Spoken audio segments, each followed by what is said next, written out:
श्री गणेशाय नमः। आज हम जानेंगे होली अष्टमी की कथा। एक साहूकार था जिसके 7 बेटे और 7 बहुएं थीं। दिवाली से पहले कार्तिक बड़ी अष्टमी को 7 बहुएं अपनी इकलौती ननंद के साथ जंगल में जाकर खदान में मिट्टी खोद रही थी। वहां पर स्याहू की मान थी। मिट्टी खोदते समय नंद के हाथ से स्याहू का एक बच्चा मर गया। इससे स्याहू माता बहुत नाराज हो गई और बोली, मैं तेरी कोख बांधूंगी। तब नंद अपनी 7 भाभियों से बोली, तुम में से कोई अपनी कोख बंधवा लो। तब भाभियों ने अपनी कोख बंधवाने से मना कर दिया, परंतु छोटी भाभी सोचने लगी कि अगर मैंने अपनी कोख नहीं बंधवाई तो सासू जी नाराज होगी। यह सोचकर नंद के बदले में छोटी भाभी ने अपनी कोख बंधवा ली और इसके बदले उसको जो बच्चा होता वह 7 दिन का होकर मर जाता। एक दिन उसने पंडित को बुलाकर पूछा, मेरी संतानें 7वें दिन क्यों मर जाती है? तब पंडित जी ने कहा, तुम सुराही गाय की सेवा करो। सुराही गाय स्याहू माता की ब्याली है, वे तेरी कोख खुलवा देगी जब तेरा बच्चा जिएगा।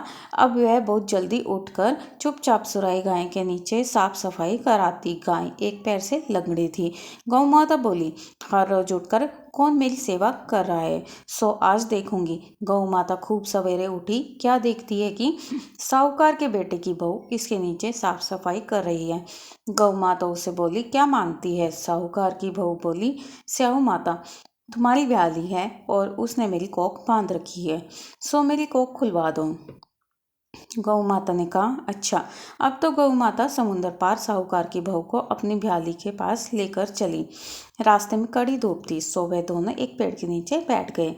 थोड़ी देर में एक सांप आया। उसी पेड़ पर गरुड़ पंखनी का एक बच्चा था। सांप उसको डसने लगा और तब साहूकार की बहू ने सांप मारकर डाल के नीचे दबा दिया और बच्चे को बचा लिया। थोड़ी देर में गरुड़ पंखनी आई तो वहां खून देखकर साहूकार की बहू को चोंच मारने लगी। तब साहूकार की बहू बोली, मैंने तो तेरे बच्चे को नहीं मारा, बल्कि सांप तेरे बच्चे को करीब आया था, मैंने तो उससे तेरे बच्चे की रक्षा की है। यह सुनकर गरुड़ पंखनी बोली, मांग तू क्या मांगती है? वे बोली, 7 समुद्र पार स्याहू माता रहती है, हमें तो उसके पास पहुंचा दे। तब गरुड़ पंखनी ने दोनों को अपनी पीठ पर बिठाकर स्याहू माता के पास पहुंचा दिया।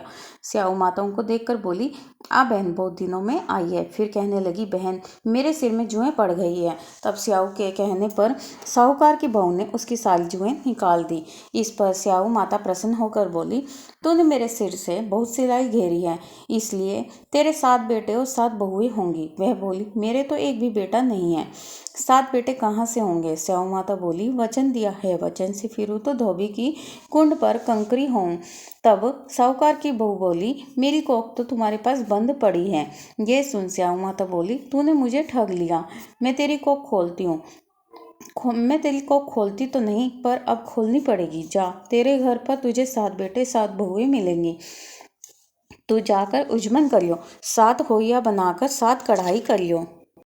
वह लौट कर घर आई तो वहां देखा कि 7 बेटे 7 बहुएं बैठे हैं। वह खुश हो गई। उसने 7 होई बनवाई और उजमन किए, 7 कढ़ाई करी। शाम के समय जेठानी आपस में कहने लगी कि जल्दी जल्दी धोक पूजा कर लो, कहीं छोटी बच्चों को याद करके रोने ना लगे। थोड़ी देर में उन्होंने अपने बच्चों से कहा, अपनी चाची के घर जाकर देख आओ कि आज वह अभी तक रोई क्यों नहीं है। बच्चों ने आकर कहा, चाची तो कुछ मान रही है, खूब उजमन हो रहा है। यह सुनते ही जेठानी दौड़ी दौड़ी वहां आई और आकर कहने लगी कि तूने कोख कैसे खुलवाई?